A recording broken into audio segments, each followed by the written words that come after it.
Welcome back into Talking Fitchburg. Joined today from the Fitchburg Police Department with Captain Hartwick here with us today.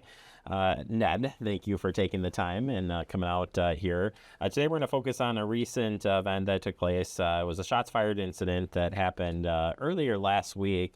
On Friday, you released that a person had been arrested that was involved with a shots fired investigation. So we're going to look at this in two ways. First, we're going to talk a little bit about the incident and then talk a little bit about shots fired incidents, more importantly, reporting them and understanding a little bit behind the scenes of what's going on here. So first, shots fired. This original incident occurred back on April 15th. When a shots fired incident comes in, what's going on?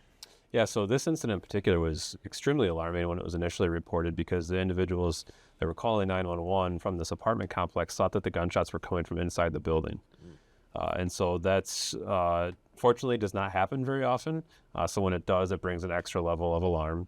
Our officers got there quickly. It was 5:15 in the morning. Got there quickly and determined through talking to witnesses that the gunshots had actually come from outside the building. Still very concerning. That area over there, Limestone Lane, is very densely populated with senior housing, the apartments, and then we have quite a bit of shopping complexes over there. And so concerning no matter where it's happening in our city, right?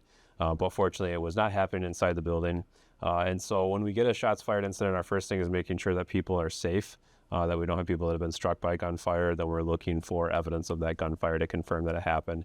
And then we're starting our investigation just like we would to find out who was responsible for it.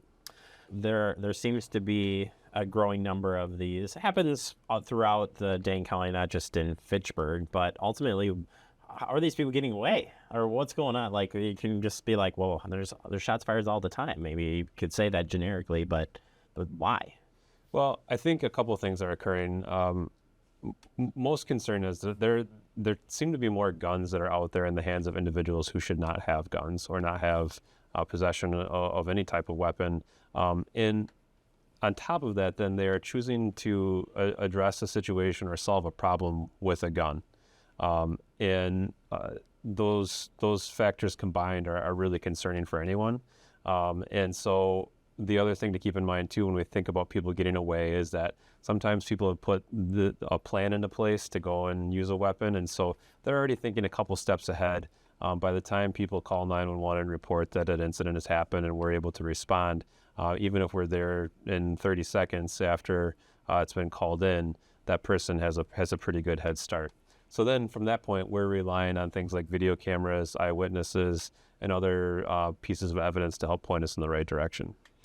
And you're really relying on talking to people and getting information. I know in past we've talked about this, that information is not always given. It's not always presented, or people don't want to step forward to share that information. But that's crucial in kind of closing the gap here and figuring out what's going on and where this started and occurred. So if you want to report something, why should you report it?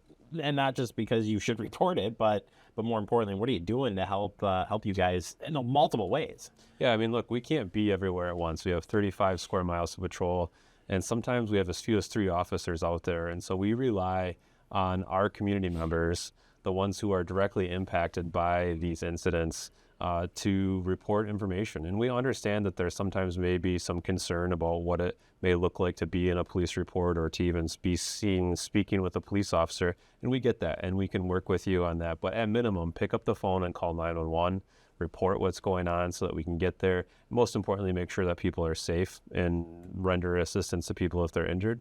But then from there, after the fact, you have information. Madison Area Crime Stoppers is a fantastic resource to share information about what's going on to help us piece together these cases after the fact to bring those individuals responsible to justice and hold them accountable. Actually, I was going to end my interview today with asking you, how do you report crimes on the Fitchburg website? So since we're here, besides Madison Crime Stopper, there are ways through our website to do that. And of course, just picking up the phone and call. But if you do want to do it, you can go through the website. You guys got it right there on the homepage. Yep. On submitting a report. So it's encouraged, but there are many ways to report. Yeah, I mean, the easiest way to do it right now is to call us. and you can talk to us on the phone. You don't have to automatically go on a police report or give a bunch of information about who you are and why you're providing this information. But Madison Area Crime Stoppers makes it super simple. It's called p3tips.com. Everyone does just about all of their business on phones these days, and so you can go on p3tips.com and you can submit the tip, and if that leads to an arrest, you could actually be eligible for a cash reward. Level of just the shots fired incident and concerns that residents might have. It doesn't happen every day. We're thankful for that, but the concern should be what for residents and understanding when something like this happens, and we kind of laid out what you should do. But from your eyes and what you're doing day to day here, I mean, what do you guys feel about the shots fired incidents and your concerns? Well, anytime a gun is fired in our city, it's of a concern to us, especially when it's in an area where you're not supposed to be firing a gun and in a densely populated area. And so the biggest thing for folks to keep in mind is that you might not be the intended target of one of these bullets, but these bullets, once they're fired, they can end up anywhere. We've had bullets that end up inches away from people's heads in a nightstand, going through people's doors, car windows, things like that. So you have that first threat of this gunfire occurring in our community. But then on top of it too, we also spend literally sometimes hundreds of hours investigating these incidents or being on scene, picking up evidence. And so that's time that we're not able to spend on other expectations of the community as it relates to public safety and addressing crime in our community. And so, addressing these incidents, preventing them, most importantly, really, because once a bullet is fired, you can't take it back. And so prevention is really key. But then also just our community coming together and not tolerating individuals who choose to go out and fire a weapon. We've talked about this before, but say something or see somebody say something or get involved with that. But it takes a community, regardless of the incident we're talking about here, but being aware of your surrounding, being a part of helping, and that can be in so many different ways. So if somebody's like, okay, how do I take a stand? What can I do right now to help you guys, whether it's shots fired incident or whatever, but take it into my hands and do something. Yeah, so our community members are our local crime prevention experts.